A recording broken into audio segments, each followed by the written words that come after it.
முறையாக அமரங்கள். அதுல இன்னைக்கு அனைத்து இந்திய அண்ணா திராவிட முன்னேற்ற கழகம் அதிமுக சொல்றாங்க, எதுக்கு உங்களுக்கு ஓட்டு போடணும்? அதிமுக சொல்றாங்க, மேல நாங்க வரமாட்டோம், ஆனா மேல வர்றவங்களை வலியுறுத்துறதுக்காக ஓட்டு போடும். அப்படின்னு சும்மா தக்காளி தொக்கா அவரு பால் கனகராஜன தக்காளி தொக்கா. அனைத்து இந்திய அண்ணா திராவிட முன்னேற்ற கழகம் சொல்லுகின்றார்கள், நாங்க மேல ஆட்சிக்கு வரமாட்டோம், மேல யாராச்சும் வந்தாங்கன்னா நாங்க போய் அப்படி நைஸா வலியுறுத்திட்டு வருவோம் அப்படின்னு. ஐயா, வலியுறுத்துவதற்குத்தான் பால் கனகராஜ் அவர்கள் இங்கே இருக்கின்றார். வேலையை செய்வதற்குத்தான் பால் கனகராஜ் அவர்கள் இங்கே இருக்கின்றார். சென்னை மக்கள் இன்னொரு மழை வெள்ளத்தில் சிங்கிங் சென்னையாக மாறக்கூடாது என்பதற்காகத்தான் பால் கனகராஜ் அவர்கள் இந்த களம் இறங்கியிருக்கிறார். சகோதர சகோதரிகளே, நீங்கள் நன்றாக உணர்ந்து கொள்ள வேண்டும், இது ஒரு தேசிய தேர்தல், நாட்டுக்கான தேர்தல். எம்பியினுடைய வேலை முற்றிலும் வேறு. மேலே மோடி அவர்கள் வருகின்றார்கள் என்று தெரிந்த பிறகு கீழே மோடி அவர்களுடைய அன்பு தம்பி பால் கனகராஜ் அவர்கள் தான் தாமரை சின்னத்திலே நீங்கள் தேர்ந்தெடுத்து அவரை இங்கே வர வைக்க வேண்டும். ஒருவேளை கலாநிதி வீராசாமி வந்தா என்ன சொல்லுவாரு? ஒரு வேலைன்னு போய் கேட்டா என்ன சொல்லுவாரு? மேல மோடி இருக்காரு, எனக்கு மோடியை தெரியாது, அதனால நான் என்ன செய்வேன். ஆனா இவருக்கு மோடியை தெரியும், மோடிக்கு இவரை தெரியும். மோடி அவர்களுக்கு பால் கனகராஜை தெரியும், பால் கனகராஜ் அவர்களுக்கு மோடியை தெரியும். அதனால் சகோதர சகோதரிகளே, இந்த முறை அந்த தவறை செய்யக்கூடாது. இது தேசிய தேர்தல், மோடி அவர்களுக்கான தேர்தல், நாடு எப்படி இருக்க வேண்டும் என்பதற்காக தேர்தல். அதனால் பால் கனகராஜ் அவர்களுக்கு நாம் வாய்ப்பு கொடுக்கணும். ஐயா, இன்னைக்கு பார்த்த நம்முடைய கலாநிதி வீராசாமி அவர்கள் தேர்தல் நேரத்தில் தன்னுடைய சொத்து பட்டியலை வெளியிட்டிருக்கார். நாமினேஷன்ல பெரிய கலாட்டா பண்ணி நாமினேஷன் ஆச்சு.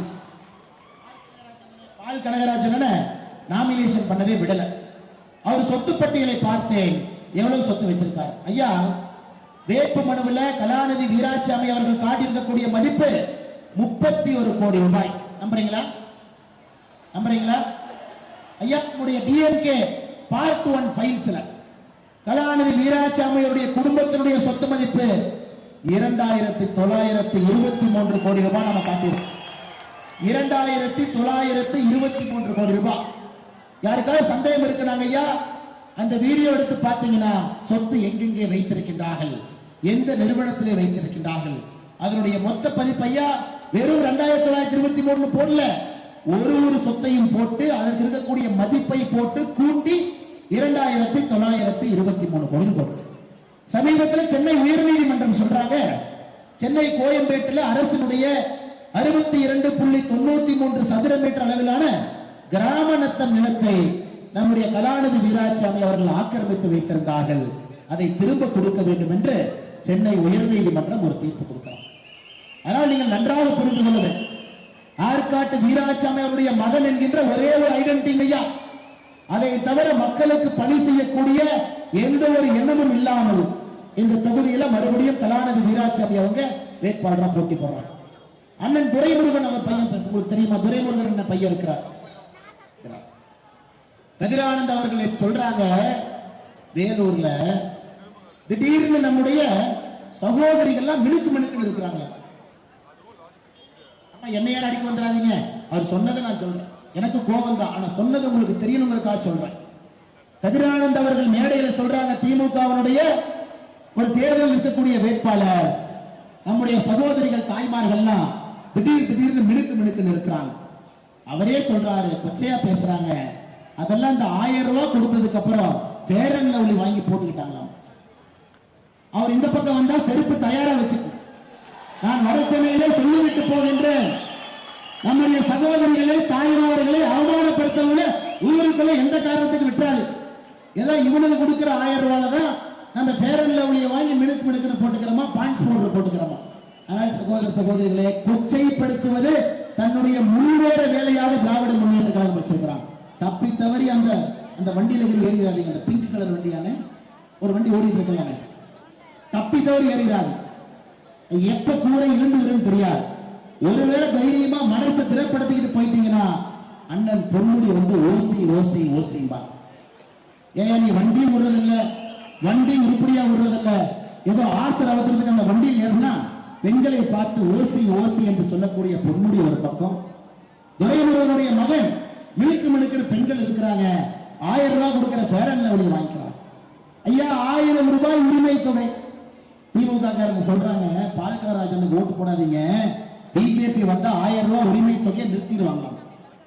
நான் திமுகவுக்கு சவால் விடுகின்றேன், அந்த 1000 ரூபாய் உரிமை தொகை எங்களுக்கு ஒத்துக்குங்க, நாங்க 1500 ரூபாய் கொடுக்கிறோம். அது எங்களுக்கு ஒத்து இன்னும் பாருங்க ஐயா பிரச்சாரம். கொஞ்சம் நம்ம ஏமாந்தோம்னா அப்படியே பேசிட்டு அழகா அப்படியே போயிடுறாங்க.